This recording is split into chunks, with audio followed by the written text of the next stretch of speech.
Assalamu alaikum wa rahmatullahi wa barakatuhu. Welcome to the Islamic Vice podcast.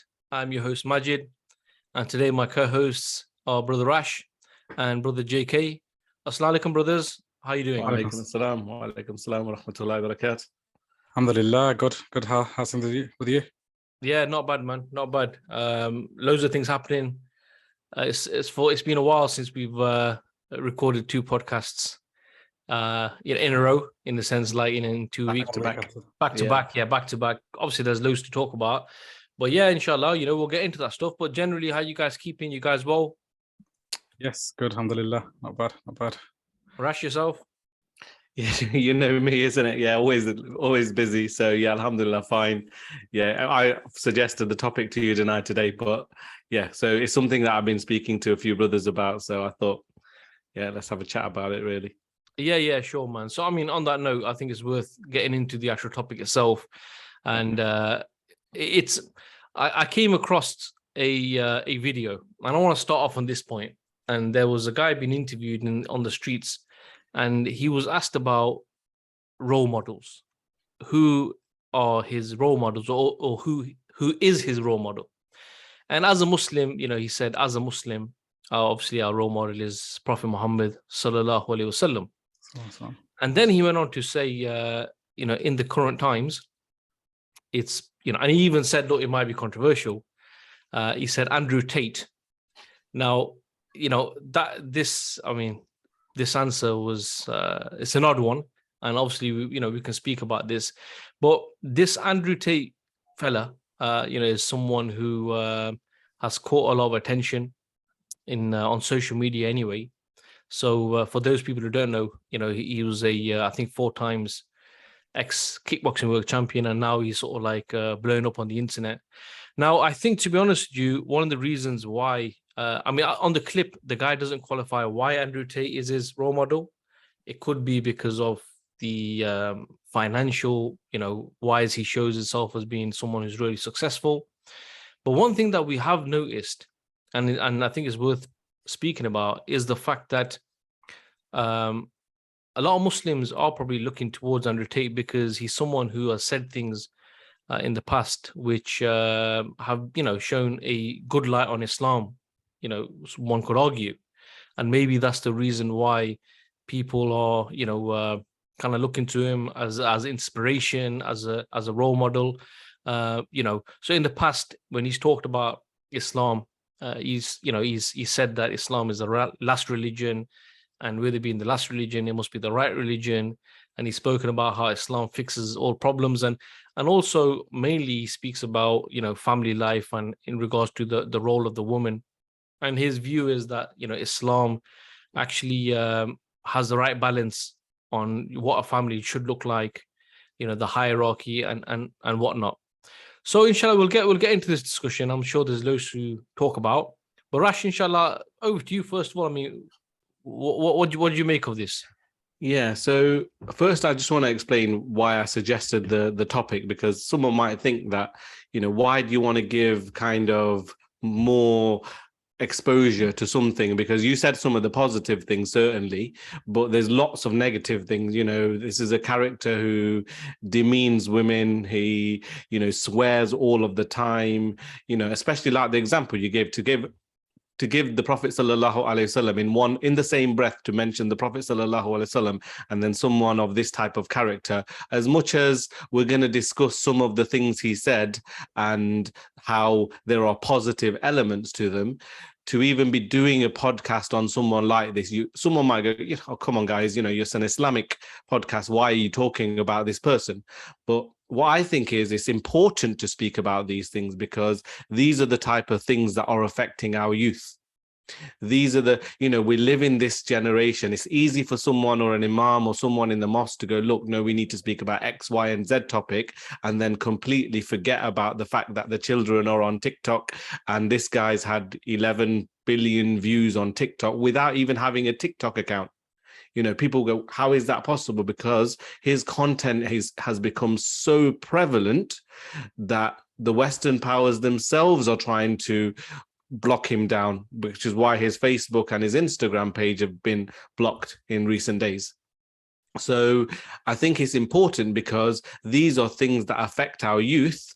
And if someone isn't speaking about them because the argument is, oh, yeah, why should we speak about this guy who's got a foul mouth and all of these things, then, then what will happen is our youth will continue to be deviated by these kind of things that are on social media because people don't want to speak about it. So that's what I would say first and foremost. And then the comment about, obviously the role model thing, I think as we discuss the topic, I think that will come out. I think that's just a sign of the fact that the West, this clash that's happening on the ground, which we'll go into, which I'll mention firstly, this clash that's happening on the ground is affecting everybody. And then Muslims are amongst everybody. We live in society, so something that affects the whole of society is naturally going to affect some Muslims. It goes without saying, especially in the Western, the ones that live in the West.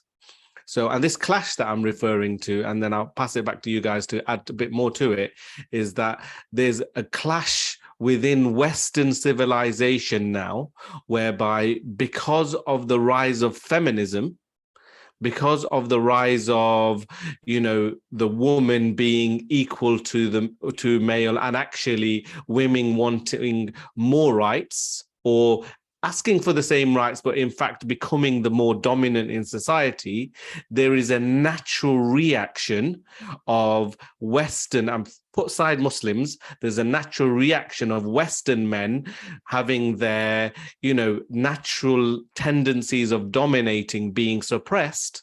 And therefore there's a natural clash, which means lots and lots of men are listening to this guy and going, actually, this guy speaks sense. I do have these tendencies. I do want to dominate in the family. I do want to be able to stop my wife going out free mixing with other men. And I'm talking as a non-Muslim, non-Muslim, as much as they might not say it. Some of the things Andrew Tate says is like, I don't want my other half, he might say his girlfriend or whatever, but he doesn't want his partner to be out socializing with other men. As Muslims, we know that's not allowed anyway, but this is non-Muslim people going, you know what, I don't want that either, because I know what happens in a society where your other half goes out. They say they're with the work colleagues and stuff like that, but then they're drinking and out and about and free mixing. And what ends up inevitably happening is this is where affairs happen. This is where those social problems that we see happen. So it's only natural that men who hear this guy go, you know what, I do have that protective jealousy. And we have that in Islam, obviously, ghira, but it's like that protective jealousy amongst their society has caused a clash between feminism and those men who are now being suppressed because of feminism. And I think that's why people are looking towards him. And he's made all of these comments about this. And quite a bit of it, if you listen to it certainly from a point of view of a male, you'll go, you know what, that makes sense. And this is why it's blown up. And this is why he's all over, his name's, someone said the other day, his name is the most searched name on the internet. Yeah, more than they'll say more than Donald Trump, more than Kim Kardashian, and all of this kind of stuff. Most searched name on the internet. All of these views that you said earlier, 11 billion views, and on top of that, his accounts are being blocked. And we should argue, wait there, these are your freedom of speech channels. He's not inciting violence and things like that. Oh, okay. Someone could argue that there is an element of that, but what happened to your freedom of speech now? So they're blocking these things down. So so I think there's this clash, and I think that's more the area to speak about. And he just happens to be the face, or he's become the face of this clash between feminism, or between patriarchy and matriarchy almost. So just some of my thoughts. I think we need to expand on all of those, but I didn't want to make my point too long. No. Of course, we will expand. I mean, there's loads to speak about because, originally we touched upon role models and stuff. We can kind of come back to that because it is important, especially where I think you make a valid point. It's not just about Muslims who are following this guy. What we see is that there's men in, all parts of society. Now, people are only really going to be attracted to what's being said if they're experiencing similar issues, or if what's being said resonates with them. And in regards to, what you mentioned about the society itself, one of the comments that he has said, and he was talking about Islam, but he said Muslims are intolerant. But the main point I want to make here is that he followed out by saying, if you are tolerant to everything, then you stand for nothing. Mm. And I think that's where society is leading towards at the moment. And then what you have is you have people within the society who are actually saying, wait a minute, there's certain values and stuff which we grew up with or our parents had. But now it seems like, it's anyone can make anything up. And, there are certainly gender roles and to do with matriarchy and patriarchy, the roles are being reversed, etc., etc. So people are speaking out. JK, bro, I'll bring you into this. What's your thoughts? No, just to add, I think Rash made some really good points. So with this Andrew Tate fella, I think there's been kind of two extremes. One group loving the guy and putting him on a pedestal. Probably the guy you spoke about in the video probably is in that group where really putting him on a pedestal and giving him the status of being a role model to a Muslim.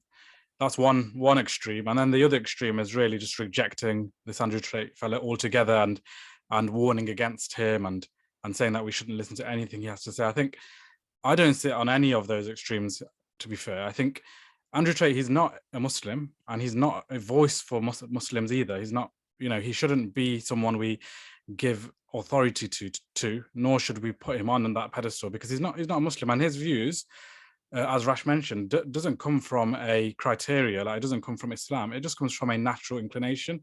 So he's thinking about his own natural experiences and the way society has gone and the direction it's going, and he has put two and two together to say, but actually this doesn't fall in line with my natural inclination to, as a man, to be the leader in my family, to be an authority in my family, and the natural inclination of women as well, that he views them as being miserable and just going along with this current trend of feminism, really, and this trend of trying to be like a man and abandoning their duty as women.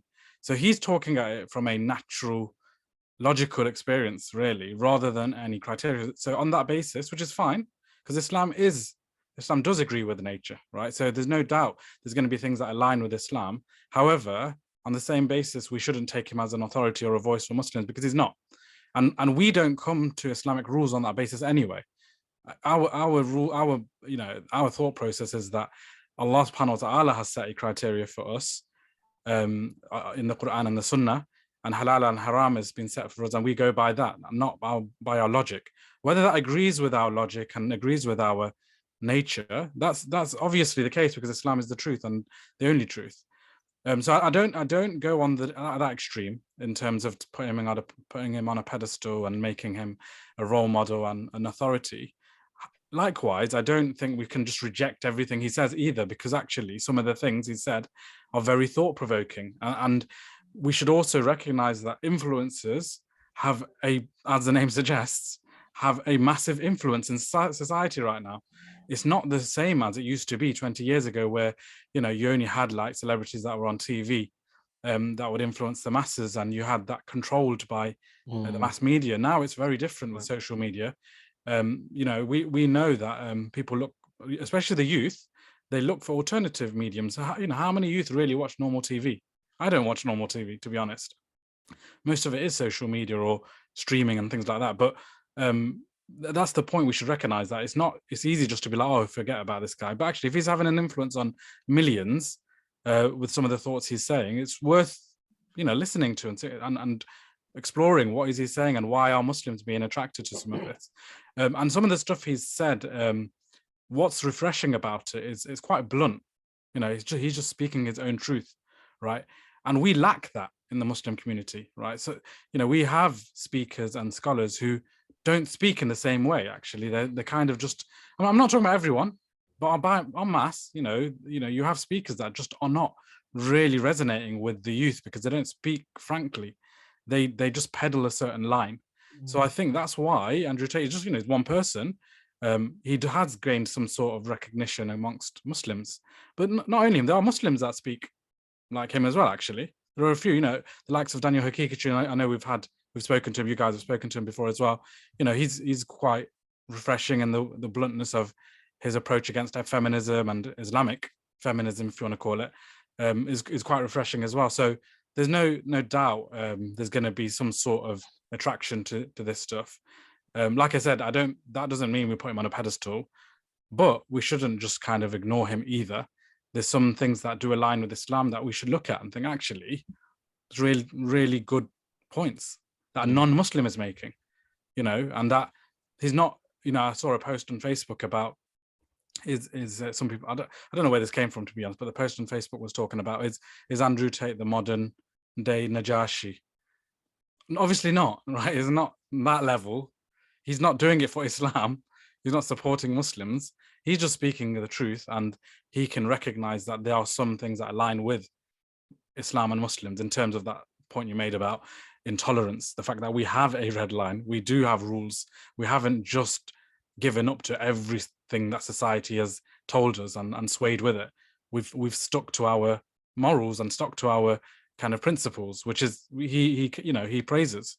Likewise, some of the things around gender roles that he's spoken about, I'm sure we'll get into. He's spoken about it, and he's recognized the fact that Islam actually is closest to this, but he's not Muslim. So that's my point. That's my balance with this guy. So I think it is important to talk about some of those things he's spoken about, the topics he's spoken about. Yeah, a lot of this kind of stuff comes back to modern society, and when you've got a lot of things going on now, isn't it? You've got LGBT going on, you've got this idea of equalizing of the genders, you've got, why is it that people like Jordan Peterson, for instance, has got a huge following as well, even amongst Muslims? Is that, and it comes back to what I was trying to explain earlier on about this clash.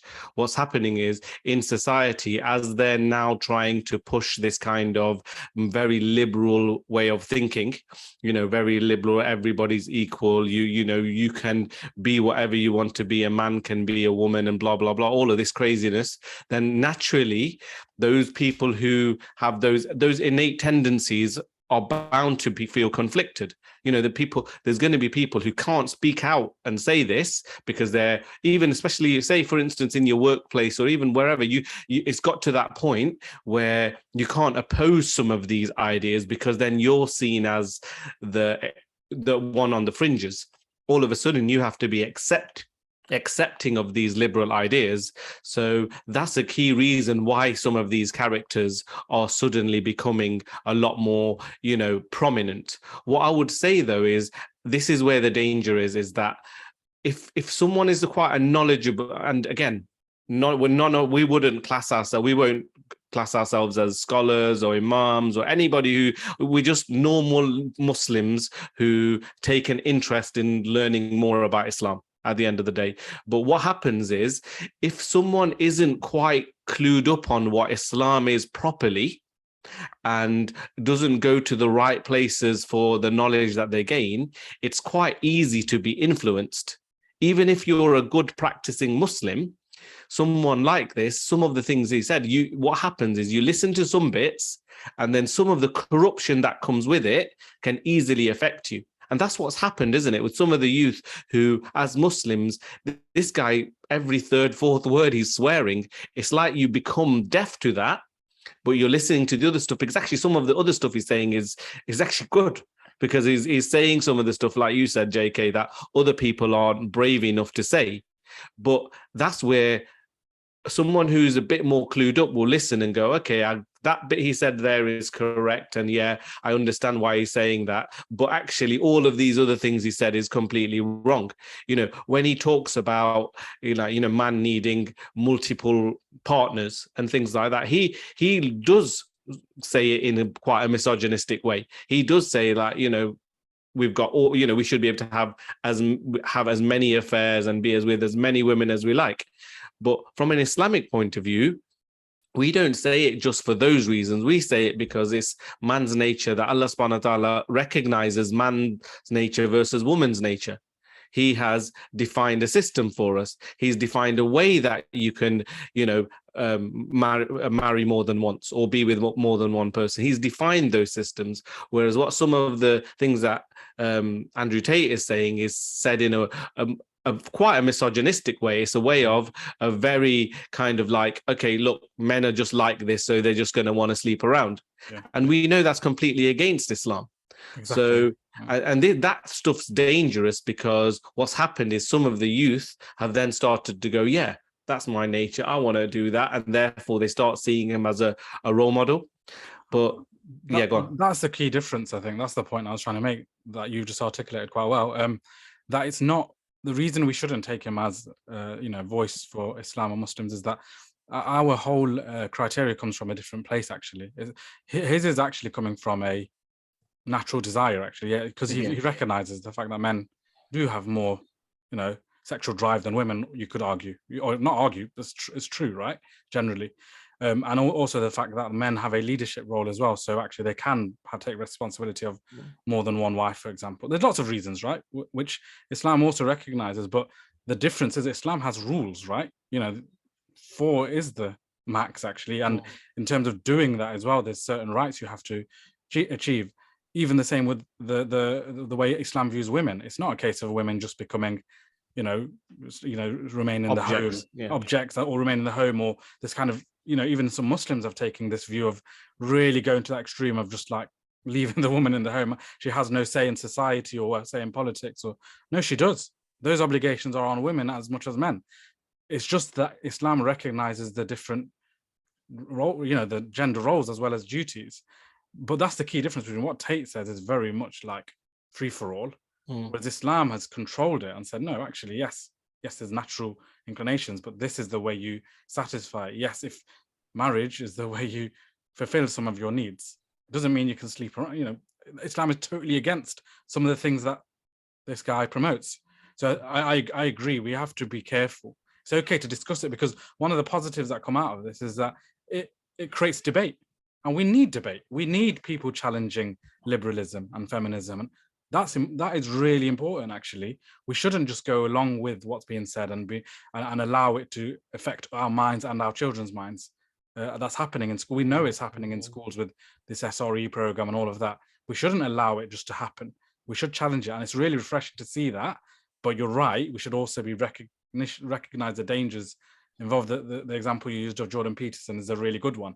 I think you've already discussed it in a previous podcast, but a lot of Muslims do look to him, listen to him, because he's a conservative. He has similar values, you could argue. But then what happened the other day or a few months ago, where he was asking for Muslims to normalize relations with Israel and things that Muslim and Islam is not accepting of. So, and some Muslims actually carried on praising him just because he spoke about Islam. And it's like, you need to be really careful what you take and what you don't take, especially from a non-Muslim. These lot aren't even of your same religion. So how can you then take them as someone who, whatever they say is, quote unquote gospel? Yeah. So did you guys watch him on the Dean show? Yeah. The Dean podcast. So this is where there's an element of, obviously they're already non-Muslims. They already live in a certain society. He's rich and famous and all of those things. So a lot of the Western side of things have clearly corrupted him. But obviously, genuinely, if he's looking into Islam, which he admitted he was in this podcast, he admitted he was going to read the Quran and all of those things. So obviously, the fact that he's seen some of the flaws in the Western system and has spoken about them, and he's looking at Islam now, then that's commendable. That's fine. But my warning, I suppose, is that it's really important to be able to differentiate between those things he's saying because he's noticed that clash within Western civilization and those things that he's saying purely out of his desires. I think that you quite correctly put that. Yeah, no, exactly. And the thing is also, is I mentioned on a podcast, one of the previous podcasts, in regards to freedom. And I mentioned that, in the past, freedom has been linked to maybe oppression, or whether you're under colonialism, or you're even freedom to just have the basic rights. Yeah. But I think that over time, people in the past have rallied around freedom in the West, because it was to do with them having a say, being able to elect those people in to manage their affairs and so on. But now it's gone to the extent where you're getting a lot of people, whether it's Jordan Peterson or whether it's Andrew Tate, who are now actually saying, wait a minute, this is going too far. Mm. And what I want to do is pull the discussion towards the bigger problem.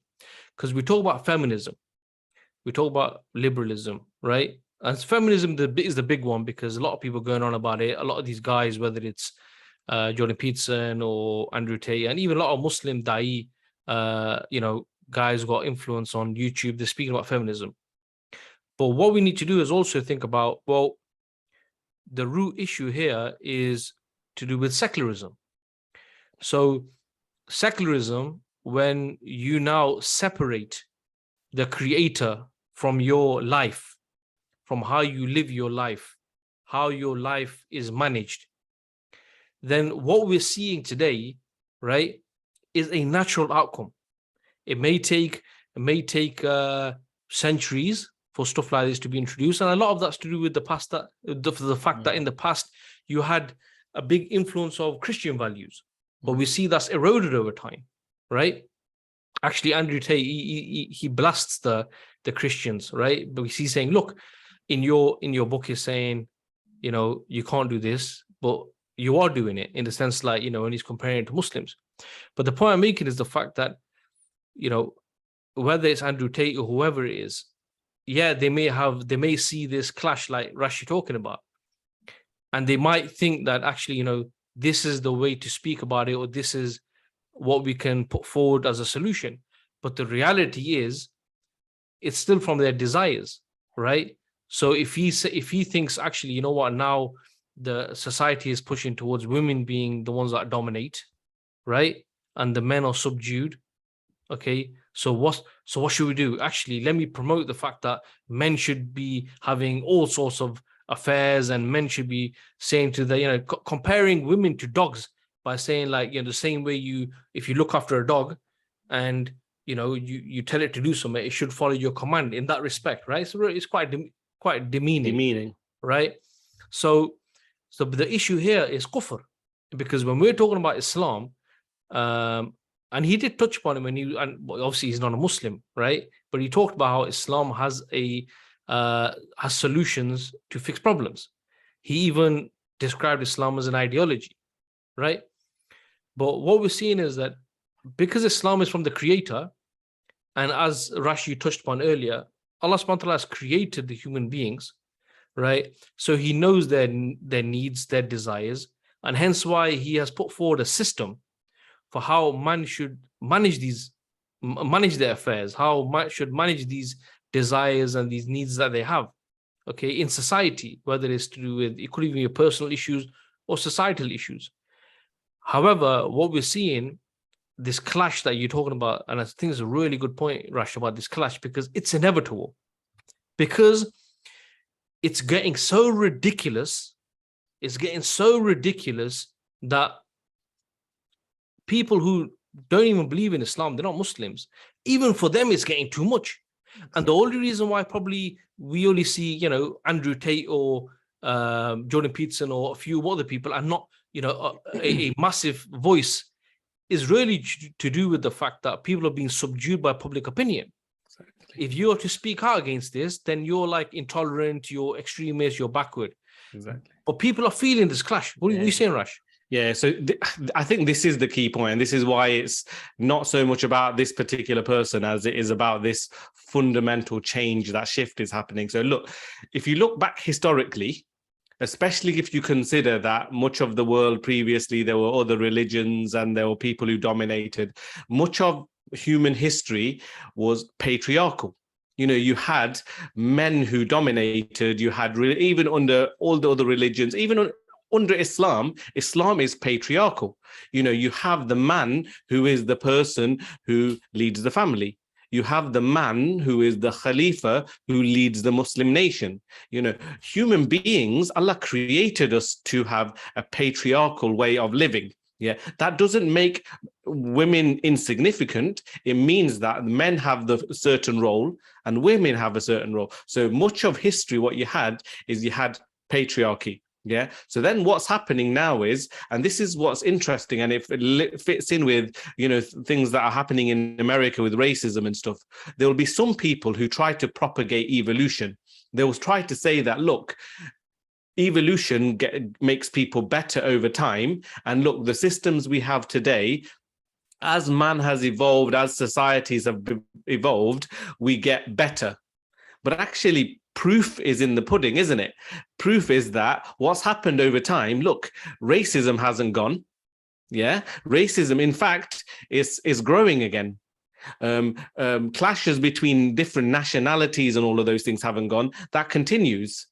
Our current civilization, just because they did disgusting things in previous civilizations, in fact, some of what's happening in our civilization now, rape culture, adultery, pregnancies without, like children without fathers, all of the things that we're seeing in society today, in fact, you could easily argue that they're worse.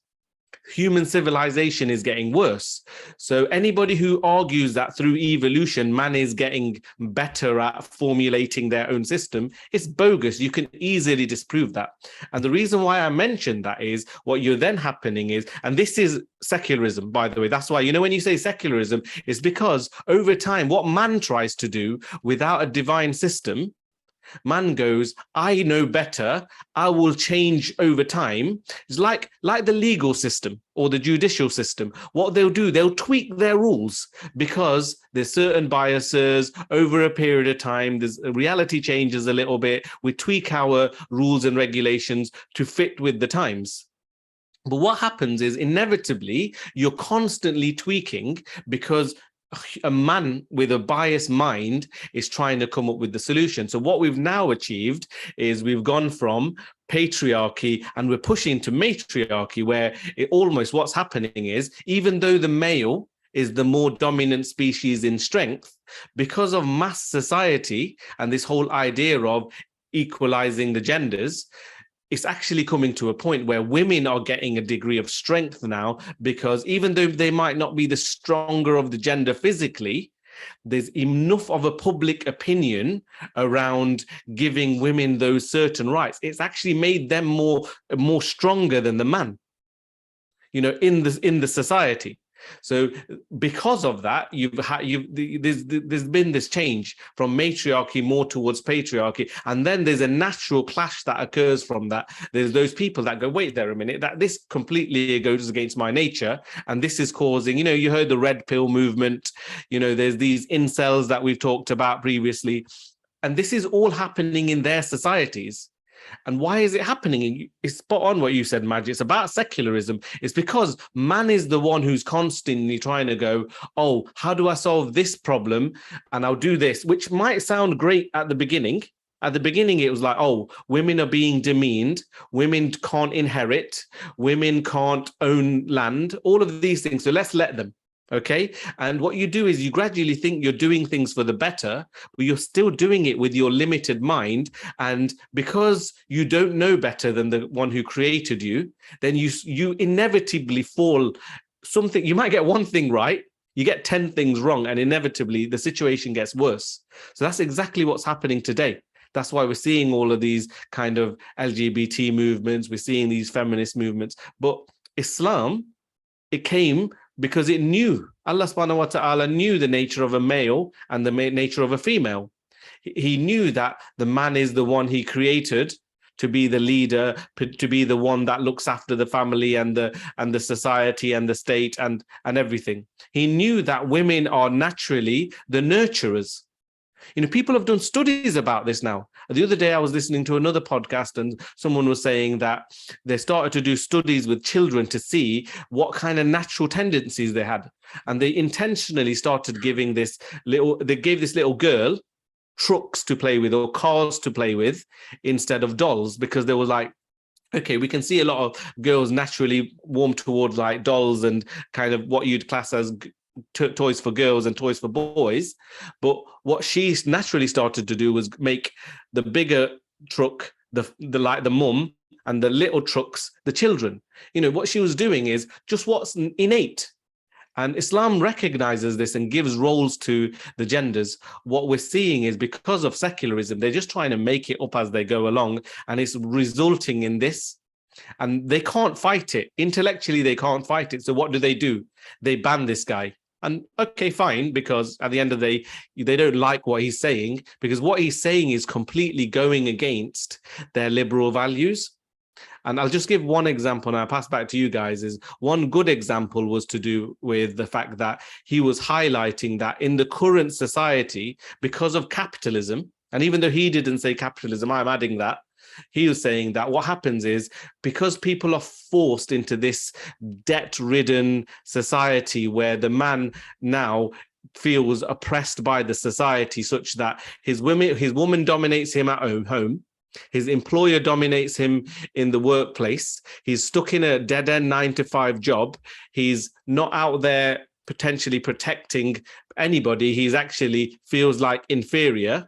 He's the one now getting depressed and, you know, losing his will to live. And then you subsequently see more male suicides than you've ever seen before. You subsequently see depression in society. And these are the effect of capitalism, because capitalism suppresses people and makes the middle class and the lower class are the froth that are trying to create all the wealth for the rich at the top to just consume. And he highlighted some of that, which was very interesting. And that's where sometimes it is useful to listen to it. It's just you've got to be very careful to listen to it in a way where you see the problems he's highlighting, which are correct, without taking his solutions. And for some people, that might be quite difficult. And that's why I warn against it at the same time. Yeah, no, Jackie, you want to mention something, bro? Yeah, all I was going to say is the same way we're highlighting the root cause of secularism being the issue. In fact, Andrew Tate and others are also secularists in the sense that they are not taking their solutions from Islam or religion, they're taking it from their own minds. So it's the same thing, but I think the difference is that they're looking at, like we mentioned already, the nature. I was listening to the radio the other day, driving, and interesting research, a study that was came out recently, I think, about how women who are like turning 40 now want totally different things they wanted when they were in their mid-20s and 30s.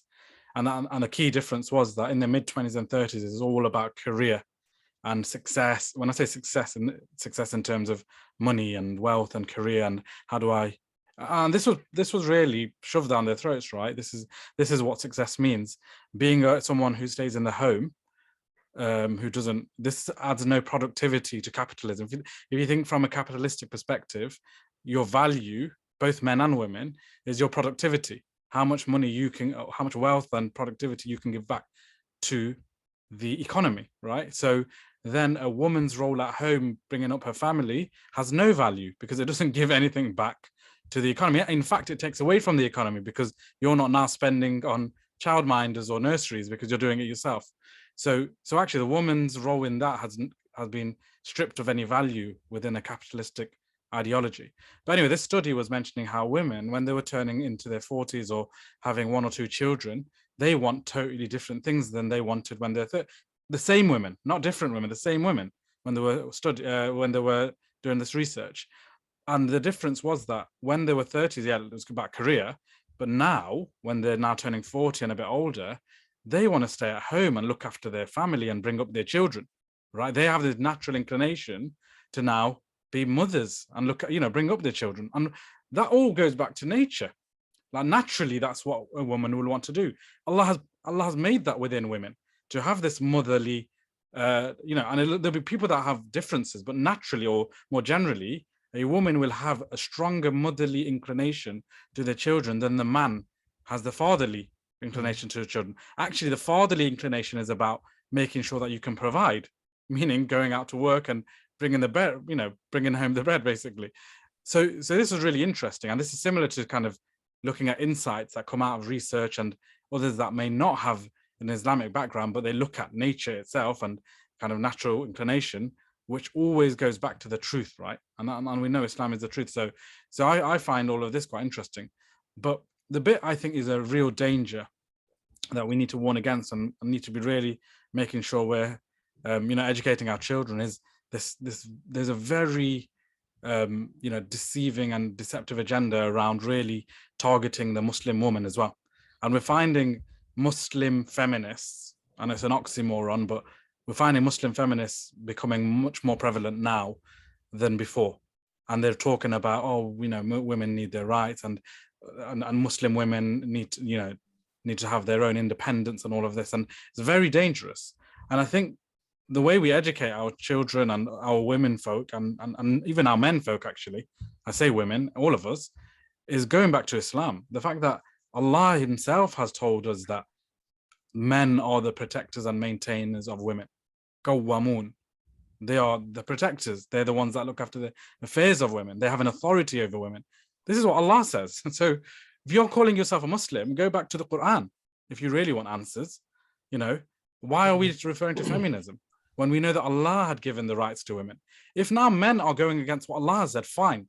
I'm all for that. I think there are men that are actually taking it too far and actually gone against Islam. And if you want to hold men to account based on Islam, all for that. That's good. Men shouldn't oppress women, or we should give them their rights. But don't use a Western framework to do that. Use Islam. You've got a framework, right? Yeah. And I think that's the important thing we need to do. That it's okay to challenge things that are wrong in society, but challenge it with the truth, challenging it with Islam, not this falsehood that we're getting thrown into, shoved down our necks. Feminism being a case in point of that. I think that's actually one of the ways how they deceive people, because they will show, case studies where people are actually, men who are, behaving in an un-Islamic way, right? Yeah. So rather than talking about reforming the actions of the people, they talk about reforming the deen. Yeah. Right. And this is very deliberate. But if Muslim feminists or,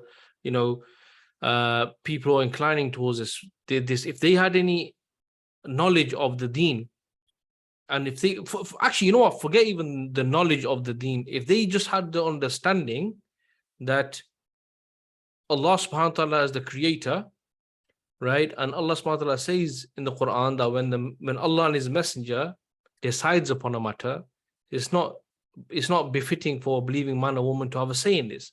If we can understand the attributes of Allah subhanahu wa ta'ala, who is Allah subhanahu wa ta'ala? Because when we're talking about worshipping, can you really worship someone you don't know, someone you don't know about? So when we can understand the majesty of Allah subhanahu wa ta'ala, when we are in awe of Allah subhanahu wa ta'ala, right, then we look at what he's told us to do, what he's told us to abstain from.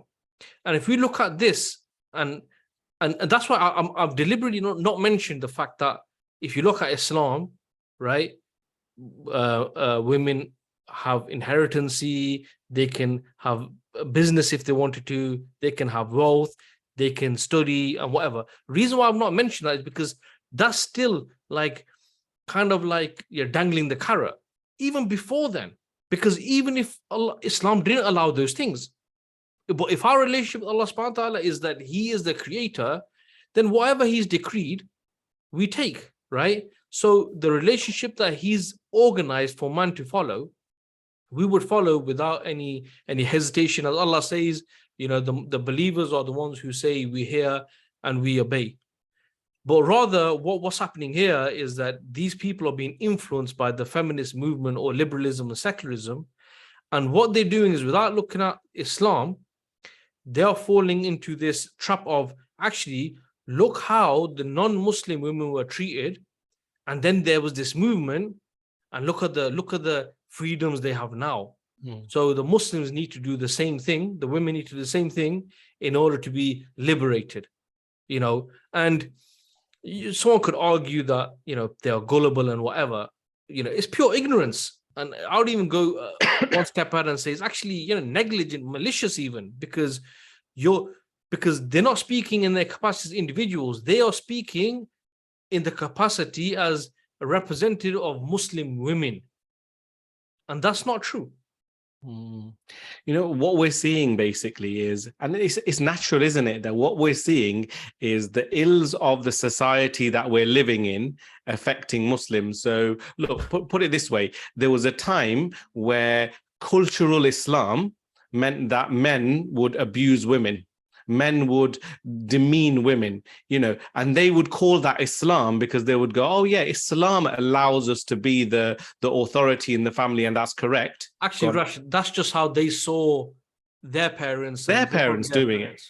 So what you had is, in the same way as earlier on I described, it went from patriarchy to matriarchy in Western civilization. There's an element of that in in the Muslim family. What happened was, previously, from a cultural point of view, like you say, their parents and their parents' parents saw this kind of dominating of the father figure or the male figure of the women in the family. But some of it was completely correct, because some of it is what protected those families. As much as you might have looked at it and gone, that looks backwards or whatever, but actually, as part of that, maybe there was, especially from the cultural side, an element of demeaning the woman.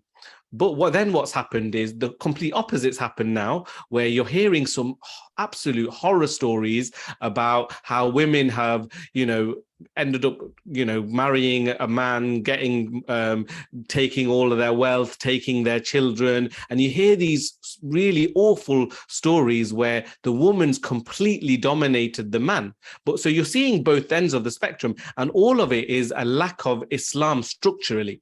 So as an individual, no doubt you'll find one story where the man has completely dominated the woman, and therefore the woman's been the one that's come out worse, and in another situation the man's come out worse. But what solves all of this is, we don't have Islam structurally today, in that there's not an Islamic government, there's not an Islamic system, there's not someone you can go to properly that says, we're having these issues and we don't want the Western systems to try and solve. There's a conflation, isn't there? What happens is, either the man or the woman will go, shall I go to the imam and seek a solution, or do I go to the council or the government or the legal system? Because they'll look at it from the point of view is, which system will benefit me more? Yeah. Whereas if we correctly live under Islam, in the same way as Allah subhanahu wa ta'ala has decided our roles as genders, he's also put those structural systems in place so that if a woman is oppressed, then there's a means of removing that oppression. And if a man is oppressed, there's a means of removing that oppression. But you can only do that when there is a system in place. And sadly, today, we don't have that. So until we don't have that, what we're going to naturally see is Muslims are going to be affected by the status quo as much as non-Muslims. But what's interesting, to bring it back to what the discussion started off is they themselves, via these people like, say, Andrew Tate, are seeing the flaws in their society. They themselves are seeing that actually, now that we've taken women from a position of home, okay, not up and down, but from a position of looking after the homes, to chucking them into workplaces, to putting them in dangerous environments where they can be abused, and all of these things. Now we've put them there. Actually, society's not any better. In fact, it's probably worse. So then you go, okay, wait, so they're going to try and fix that again. It's not going to fix, because they're constantly coming from their own minds. Whereas Muslims can turn around and go, wait there a minute, we have solutions to this. Let's present those solutions. So the irony is, a few years ago, when all this economic crash and all of this stuff happened, there were people saying, oh, you know what, the Islamic economic system solves this. The reason why I say it's ironic is now there's people going, oh, the Islamic social system solves these problems, don't they? Why? Because Allah subhanahu wa ta'ala designed those systems. He created us. He knows that the systems he designed is going to work for us. And that's why we need all of those systems. You can't just put one in and leave the other one. You have to build them all together. And that's why we need Muslim nations to wake up and go, wait there, we'll show you the solutions. We'll implement Allah's deen, we'll implement Allah's system. And then these Andrew Tates and these Jordan Petersons and all of these people in these Western worlds who are against their liberal values will suddenly go, wait there a minute. Actually, it's not just that when I go to Dubai, I hear the adhan and it's tranquil. They'll go, look, that place, their women behave correctly. Their women out 12 o'clock midnight drinking and puking and all of the other things on the streets.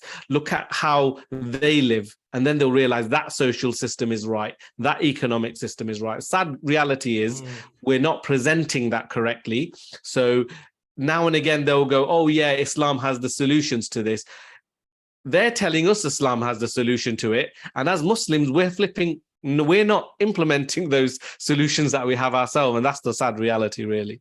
I think that's a really important point, Rash, because, just say Andrew Tate, for example. I mean, one thing we could probably touch on later if you wanted to was the fact that it does seem like people are like, online influencers are playing an Islamic card, and they get a lot of following, and we see this. But let's just say Andrew Tate, from what we can see, just say he wasn't doing this, and he has certain beliefs, and what he sees is that within Islam there's a similarity to that, right?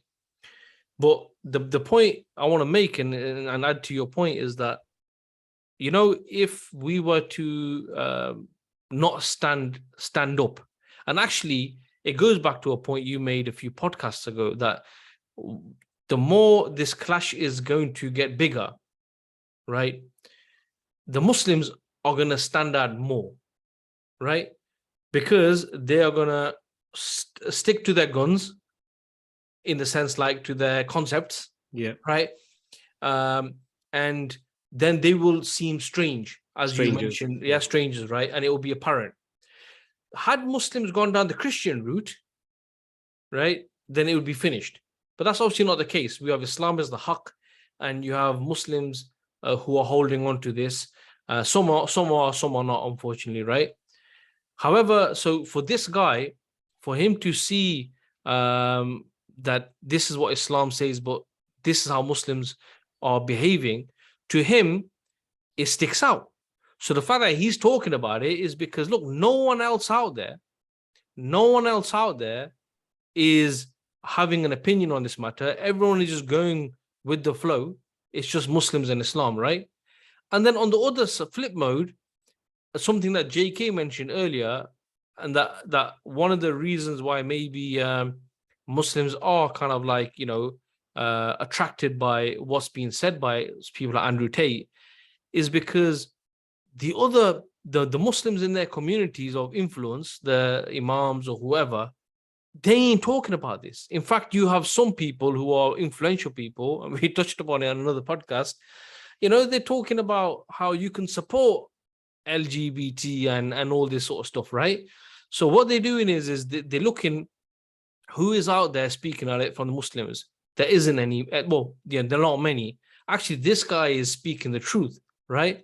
So actually what it shows us is that when people talk about let's do dawah to non-Muslims, right? In this moment in time, if Muslims want to make their dawah like, okay, let's show tolerance. Let's just be nice. Let's just agree to disagree type of thing. In fact, that won't win over anyone. What will win over people at this time is when people are viewing society that it's, nosediving.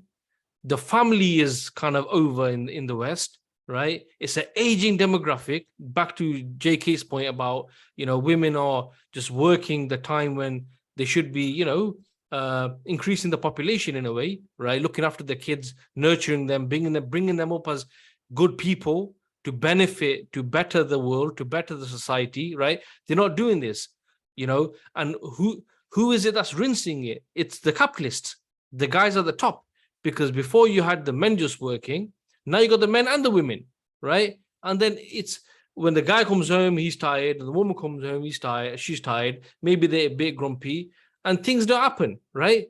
That's just the way it is. And in all of this, you'll see some people who are like, actually, you know what? Something needs to be done. Something needs to be done. Who is it that's speaking about it? Actually, it's Muslims. That's the dawah, the fact that it's not about just showing tolerance. In fact, it's showing that, look, we have a divine system. We can prove it. This is what it is. And you know what? That view, that approach, even though in the West they will say that's intolerant, how can you say there's one ultimate truth, right? As Muslims, we do say this will have a better effect at engaging people with their ideas and linking their thought to their nature, to thinking, actually, you know what? Yeah, man, this is what it means to be human. Now someone can identify as a tree. What the hell's going on here? It doesn't work. Yeah. They don't realize, this is the problem sometimes, is again about objective truths. What you have is some people think that just because something that they believe now is that, oh, okay, that's going to be the same in the future. Right now, you know, when you said, oh, the women in their 20s and whatever, should be having children, that's, Allah created them to have children. That if someone says that now, is very much like, oh my gosh, you're saying a woman's just a baby maker or whatever. Look, at the end of the day, look, genders have roles. People are going to look at that and go, that's misogynistic and stuff, yeah? But it's not misogynistic. That's because natural. That's nature. It's natural. That's nature. And this is a problem. And right now they might go, oh, that's misogynistic. In time, they'll go, actually, you know what? Us pushing the women into the workforce, us pushing women to have careers, us pushing our children into the hands of the state to be nurtured via the ideology that the state holds, not the correct way of thinking. All of those things are detrimental to our future. If that means, oh, you need to bring the women back into the home to look after the children and raise the children, that again, it might start, it sounds patriarchal. It is patriarchy, yeah, but what's wrong with that? That's actually the correct way that human beings were created. It just may seem against today's standards that doesn't seem right, but who says today's standards are right? All these women, you can't watch some of these podcasts because the women are so inappropriately dressed, but some of them are quite interesting. So it's another podcast, very red pill orientated. Yeah, I won't mention any names, but you see clips come up on Facebook and stuff, and they're quite interesting because you see these women on there who are all kind of like, all they're about is dressing inappropriately and getting a man who is high value man, as they're calling it now. They've got this notion of a high value man, but all of it is disgusting concepts. It's making money often in illegal ways. It's having loads of partners without marriage, all of these things, and that's the society they're creating. But then some of the guys who run the podcast are turning around and going, wait there a minute, we'll sleep around with you because you lot are low value women, but we'll never marry you. And they're like, why won't you marry us? It's like, all you're worried about is, first, you're worried about careers, and second, you're just worried about getting a man with a high value man and all of this kind of garbage. Yeah. But what ends up happening is the men themselves are telling them, wait there, we'll never marry you because we see you as someone who sleeps around. So we're looking for someone who won't do that. Wait there a minute. You're creating a society of these women. And over time, all that does is corrupt this particular society. So while they might be thinking now that this idea of women nurturing the next generation, bringing up children, having children is backwards thinking, there will be a time they'll look back on that and go, you know what, we were wrong. That was the correct way.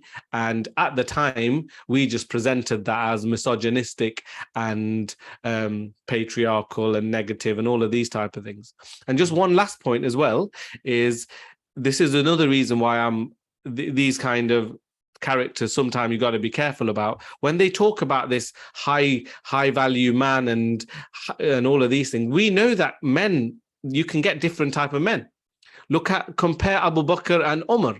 They're different type, they have different. So one was aggressive and showed his might and of a certain stature and a certain nature, and the other one was a bit more soft speaking and all of those type of things. So just because that one has certain traits and another has another trait, what a man is the person who commits his duties, carries out his duties. He protects, he provides, he ensures that the people below him, in terms of the people he's looking after, not in terms of levels in the eyes of Allah subhanahu wa ta'ala, but the people he's responsible for are also on the path to Jannah as well as himself. And the only way you can do that is if you follow the guidance of the Creator, and therefore you need a divine system for that.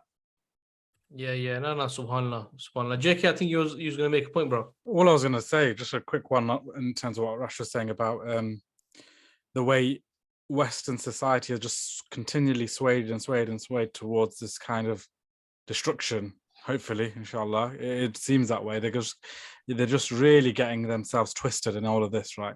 I think that in itself really highlights why, as Muslims, we need to stick to the standard of Islam and not allow ourselves to sway. And the reality is, look, Allah does not need us. Islam will always remain straight, right? And the straight path. Allah does not need us to do that. Allah has already protected Islam, and it will always be protected until the Yawm al-Qiyamah. But it's really important for us, for ourselves, for our own sake, for our own children, for our own communities, to make sure that we recognize Islam to be that standard that it always was. Like, it never changed. From the time of Muhammad sallallahu alaihi wasallam, it never changed. And, you know, the speakers out there, again, we've spoken about this before, who are allowing themselves to be swayed, and they bear the fruits of it now, where people are calling them out. Actually, you guys allowed yourselves to kind of be swayed and, you know, have acquiescence to all of this movement and Western liberalism, that you've started to change Islam, or you're calling for the change of Islam. Whereas if you had remained straight, right, the non-Muslims would have at the least, you know, even if they didn't become Muslim, at least they would give recognition, as you have with the likes of Andrew Tate, that you stayed, right? Everything else moved, but Islam stayed. You know, Islam had that intolerance, if you want to, it sounds negative, but intolerance in the sense that they didn't move with the times and move and sway to that destruction that we're going. It was that pillar, right? And I think that's why it's really important, because we're seeing society continually move. You know, like 10 years ago, I would never have, if you asked me, okay, what would be acceptable and what would not be acceptable, I would never, ever be able to predict what we see today. Exactly. Right? What does that mean for the next 10 years? But I think another important point, JK, is, I think, to be realistic, and it's something that Rash talked about earlier, was I think we also have to be realistic and think that even if we at least stay straight, i.e. on the path, and we culture our families, our children, and in our homes, we have to be realistic to understand that, as Rash pointed, that as a system of society, right, you cannot protect those people within your families, because they're going to enter society. So ultimately, the issue here is to do with how society is governed. It's to do with the social system that's from the creator. That's ultimately what it's going to be. Okay, you might have good people here, good people there, good people there, but the reality is that the society, right, will still be the same. I mean, if you look at, there's non-Muslims that disagree with this stuff, but that doesn't change anything. In fact, what we see is people are miserable because men, right, there's confusion, because in the past, kind of like some of the main roles for men were either they were fighting wars or they're providing for their families, right? Okay, a lot of them not fighting wars now, because in the old days, the wars, you know, it's different now. And now even that position of them being the breadwinner has been relegated. So they're miserable. Then what you got women who in the early part of their life, they're loving it. They're loving this freedom and stuff like that. But when they get older, right, and things start to slow down, and then they realize they come to an empty home, that, you know, their cousins, their friends have got kids and stuff like that, or their brothers and sisters got kids, got families, they're by themselves, right? They will be also miserable as well. So what you got is and the only people that are loving it are the super capitalists right at the top. Exactly. Right, and that's why you should never blame. This is what sometimes happens is, you know, when you're talking against feminism, people think you're attacking women. But it's not women's fault that feminism exists. It's the structure of the society that created that imbalance, which is why feminism exists. Yeah. So when we attack feminism, it's not because you're attacking women for wanting more rights or whatever. You're actually attacking society for not providing for women in the way they should be provided for, in the same way that men now, as the society is maybe becoming more matriarchal, now men are not being provided for their nature. So the only way you provide for both is you fix society. In the same way, there's another example. If you think, sometimes people will say, if you speak to a non-Muslim, they'll go, why does Islam ban alcohol? Or why does Islam ban gambling? I can control my gambling. I can control my alcohol intake. It's not my fault that guy over there can't control his gambling and his alcohol. Why can't I decide what my limits are and that guy decide what his limits are? This is a good example, because in society, if you let each person decide what their red lines are and what their limits are, you get chaos. You might get one or two or a handful of people who know the boundary and deal with a situation in a way where it's equal for both, like in a divorce and things like that, or like in a man gambling or drinking.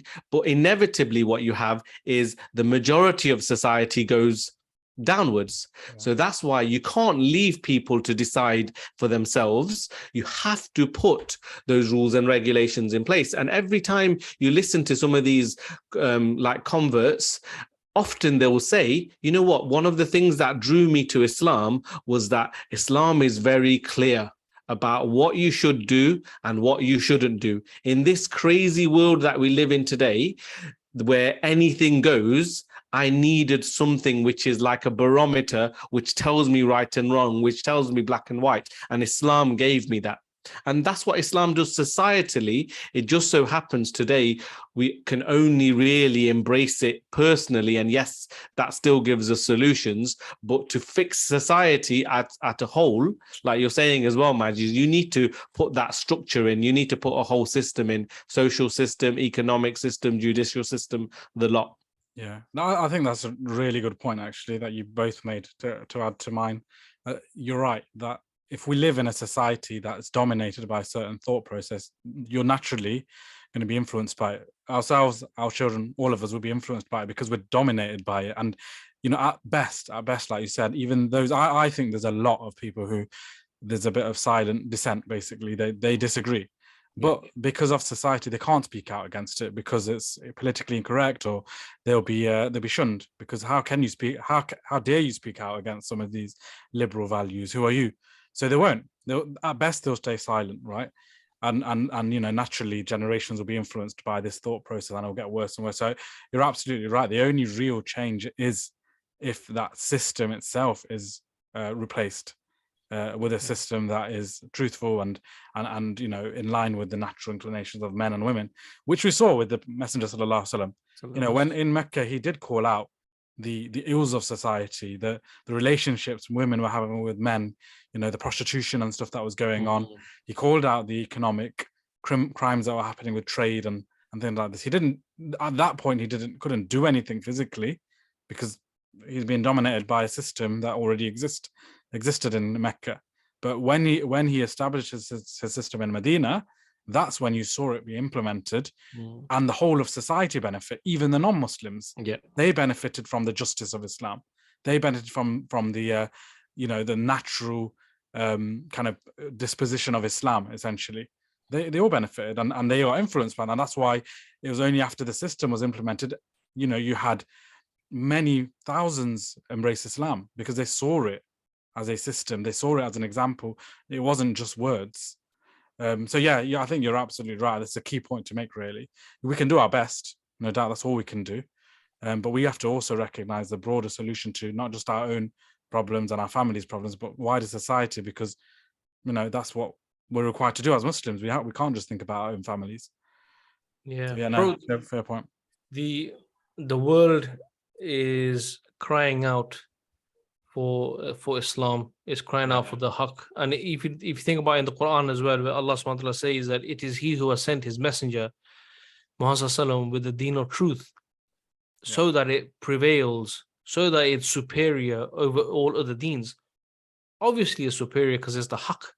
However, why I thought about this ayat is when you're talking about that we're living in a society where it's dominated by kufr. It's not possible that Muslims allow, right? And I'm talking about maybe in the Muslim world or even in the entirety of the world. If we are true to our tawheed, if we are true to our beliefs, then we should not be content with the fact that kufr is being implemented on people and not the Sharia of Allah subhanahu wa ta'ala, right?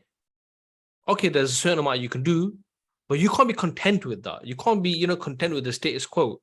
And it just goes to show that if Islam is being implemented, and if someone wants to dig up a bit of history, and you can see that in a lot of the places where Islam expanded to and conquered, sometimes that change of the population towards Islam, it wasn't overnight. Sometimes it might even be generational. But what were the people witnessing? They were witnessing the deen of Islam. They were witnessing how these people, they were managing the society, how they had no real personal gains, and it was just to liberate people, and it was for the betterment of people, so that they can achieve what Allah subhanahu wa ta'ala has commanded us and told us is the reason for our existence, which is to worship him and then to attain Jannah. And people saw this. Why? Because the real application was being applied. So whether it was to do with how the nikah was carried out and marriage and trading and all these issues, they were ironed out in the society, and people could view this and witness this, and also compare it to what they had previously and differentiate the justice or injustice of man and the justice of Allah subhanahu wa ta'ala, right?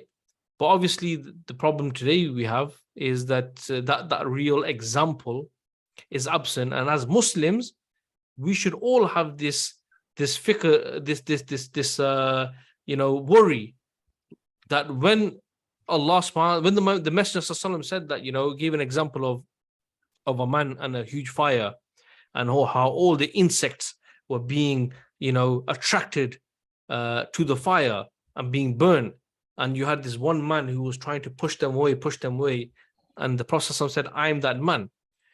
And you could see that the Prophet ﷺ, not only did he have worry for his ummah, he had worry for mankind, because remember, he is a mercy to mankind.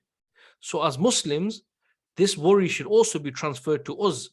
The fact that our ummah is such a noble ummah that we can't just worry about ourselves, we have to worry about mankind. And we see that the issues that we've been speaking about today, Andrew Tate, all these things, we see that these things are ills of the society, the fruits of man-made systems. And what I believe, and I think JK made a fantastic point, and I was actually thinking about this while she was making this point, that 10 years ago, 10 years is not a long time. 10 years ago, you could not have predicted how far things have gone, how they accelerated. So to say today, in 10 years' time, what they're going to be like, the only thing you can say for a fact is they're going downhill. And if they're going downhill, we hope that more people will wake up, like people like Andrew Tate, and question this aggressive liberalism that's been forced. But what they mustn't do is try to refer back to secularism for their solutions. What they have to understand and acknowledge is that it's secularism that's allowed these things to come about and society to fall in free flow as it has. And the change has to be by something which is an alternative. And the only deen is the deen of Islam.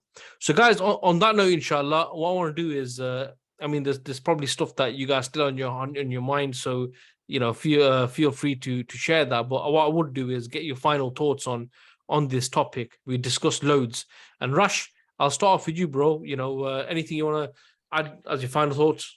Yeah, I'll just do some concluding points, really, is that, it's really easy sometimes to go, oh, don't watch this guy. What some of the people that will come out will go, don't watch him. And that's fine. If that's enough for you, don't watch him, because, there's going to be plenty bad in there as there is good in there. But what happens is some of our mosques and imams and people might kind of say, don't watch it. But what happens inevitably, certainly with the youth, if you tell them not to watch something, they'll go and watch it even more. So what I would say is, if you're watching it already, you need to have a filter. This whole idea about making him your role model and all of these things, you need to be careful that that shouldn't be the case. What we should do is we should watch via an Islamic lens Islamic filter. And actually, what we should notice is that some of the things people like this end up saying are actually correct, but what's more concerning is they're the things that our scholars should be saying but are keeping quiet upon. And what I would say is, therefore, rather than starting to see these people as role models, use that as a way to then question those people who are in positions of influence, who are in positions to discuss this, to discuss it. And alhamdulillah, there are some, and I've seen some myself where they've taken this topic, they've tackled it, and they've talked about feminism and they've talked about liberalism, and it's been to the betterment of the audience because they learn about it. But more need to do that. So rather than listening to people like Andrew Tate and going, oh, I'm going to look up to this guy because he says some correct stuff, take what you can where you recognize that that's right, leave the rest, and then go and ask those people who have the knowledge of Islam to present those topics correctly, because they'll then hopefully present it in the correct way rather than the way that is convoluted with desires and secularism and all of these disgusting other attributes as well. So that's the first thing. And then the other quite key thing is, this is the one who's a bit more looks at the bigger picture. Yeah, look at the bigger picture. There's a definite hypocrisy here. You know, when they talk about freedom of speech, remember that famous saying from Noam Chomsky? Yeah, you know, it goes something like, you know, to keep people passive and like make them only discuss. What you do is you put a spectrum. I can't remember the exact saying. He says, as long as you discuss within a spectrum, yeah, that's fine. And then let lots of lively discussion happen within that spectrum. So they've made the spectrum that, oh, you can discuss being gay, straight, trans, bi, all of the letters of the alphabet, yeah? But, you know, if you talk outside that, and outside that is some of what Andrew Tate has been saying, when you talk about, oh, wait there, you know what about the fact that, you know, man can't decide for himself? What about the fact that man has certain tendencies, woman has certain different tendencies? What about their different levels of hormones and these things? What about the fact that they're actually different and they're not the same? All of a sudden, that's outside that spectrum. Yeah. And they don't want that discussion. And that's why they ban these things. That's why they themselves promote freedom of speech, but they themselves ban these platforms or these people because they're fearful that their spectrum gets exposed. Their spectrum of so-called freedom gets exposed. And that's what I think the person who looks at it a bit deeper will realize that, oh, why are they banning this person? Is it because it's hate speech? Actually, it's not because it's hate speech, even though some of it might be. It's actually because it goes against some of the liberal values they're trying to force feed you. Yeah. No, Jazakallah. Top points, bro. Top points. JK, any final thoughts, bro? Just really short, to be fair. I think we've discussed quite a bit, but I think one of the things is a positive around the fact that, you know, the likes of like Andrew Tate and others are getting a bit more prominence amongst Muslim youth, mainly boys, really. Men. It's positive because that means there's an element of thinking going on. Actually, there's an element of look, Islam and my natural inclination has a certain, you know, want, right? And my nature is telling me this seems more right, and Andrew Tate is speaking to that. Hence why I might give him some sort of status and role model status and whatever it may be. So that's positive. Actually, that shows that where we might have thought a little bit like our youth are just not really thinking enough and they're just kind of going along with the way society is going. It's positive that they're not, actually. The fact that this guy's got overnight become like a celebrity for Muslims is quite positive in one light. I know there's dangers and we've spoken about that. I get that. I think the other thing just linked to that is some of our Muslim sisters might be a bit frustrated by the fact that why are these Muslim men so interested in this Tate guy? He's disgusting. He talks about demeans women. And I think it's true, actually. You know, we need to be careful we don't become like the things Tate's talking about. That's not what Islam is, actually. Yes, some points are interesting, but that's probably as far as it gets. As Rash mentions, go back to Islam and understand what does Islam really say, rather than taking his solutions. But as Muslim sisters, I think it's important to be a bit more, listen to why is this guy gaining a bit more prominence? What is it? what are these points that are being made that are against feminism and liberalism? Be a bit think a bit more. Use your thought a bit more. What is it about this? Why are men feeling frustrated that they're having to listen to people like this and give them a bit more of a pedestal? Because actually, there's reasons, it's not just someone just trying to be a bit controversial. Genuinely, this guy who mentioned his role model being Andrew Tate, he genuinely heard something that resonated with him. And go back to Islam, that's the key point that I think needs to be made. And we don't, obviously, we know the women have a massive status in Islam. They are an honor in Islam. The Messenger sallallahu alaihi wasallam said the best of men are the ones who treat their women in the best of ways. So it's not about treating women badly or degrading them or demeaning them, not at all, actually. It's about recognizing that Islam is the one that liberated both the man and the woman. And Islam will continue to do that as long as we refer back to Islam. So that's really my message here, that a lot has been said. It might seem as though we're praising this guy a bit too much, but we're not. We're not actually. We're really talking about the topics here. What he is and his character is, by the by, really, is not really a role model to anyone, but the topics are important to talk about, and it does open up a discussion that we need to have. Otherwise, we're just going to get swayed along with this narrative of liberalism and feminism. Yeah, no, Jazakallah, bro. No, Jazakallah. And the only thing I would kind of add, I mean, we've spoken about society, we've spoken about the ills of secularism, liberalism, and whatever comes out of it. In regards to Andrew Tate, what I would say is that for Muslims, for people who are following him or see him as an influencer, look, if it's to do with his money, his lifestyle, his Bugattis, right, as you would say, Islam tells us that a rizq is from Allah subhanahu wa ta'ala, and it has to be earned in a halal way. If you knew this guy's business, then that wouldn't be something you can look up to, you can be inspired from, because it's completely different. If it's the fact that he's speaking about the issues to do with men and women and stuff like this, then yeah, he's describing the ills of the society. But as Muslims, we still need to look for the solutions from Islam, not the solutions that he's going to be providing. And also, what I would say is, I would also say that there's also a message to maybe those influential people within the Muslim communities, and especially those who may be worried that young Muslim youth, mainly male, are being attracted to this guy's message. They may be worried about this, and they may be, like Rash said, they may be saying, don't watch this guy. But maybe for you, there's also a lesson from this, that maybe, and there's a lot of maybes here, but maybe the reason why people look up to this guy is because they see him as being truthful. They see him as speaking the truth, right?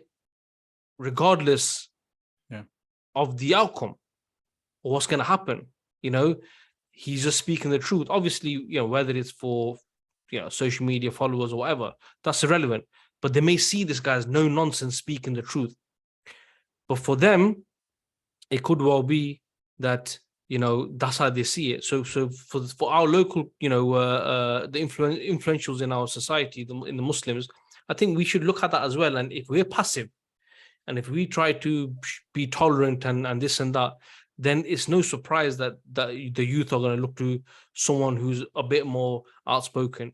And my last message really is the fact that when you're talking about role models or you're talking about inspiration, the Messenger Sallallahu said that, the best people are of my generation, then those who came after them, and those who came after them. When we're looking at people who are successful, for Muslims, it's those who have achieved the favor of Allah subhanahu wa ta'ala. And every single one of us in the salah, we say, guide us on the straight path, like those who you have favored, right? And that's why we need to look at who are those people, who are the successful people. And that's not Andrew Tate, it's not Jordan Peterson, it's not these people, it's the people who sacrificed everything they had here for the hereafter. So on that note, inshallah ta'ala, I think we'll bring this podcast to a close. Jazakallah khair once again to my dear brothers who Barakallahu always feek. join me and share their thoughts and what's on their mind. And I'm sure people benefit. I certainly do anyway. And just a message for those watching and listening. As you know, you can access the podcast on the Islamic Vibes podcast platform, which is available on all popular podcast platforms. a lot of P's there. And also on my Path to Revival YouTube website. So on that note, my brothers, inshallah ta'ala, until the next one, assalamu alaikum wa rahmatullahi wa barakatuhu. Wa alaikum assalam wa rahmatullahi wa barakatuh.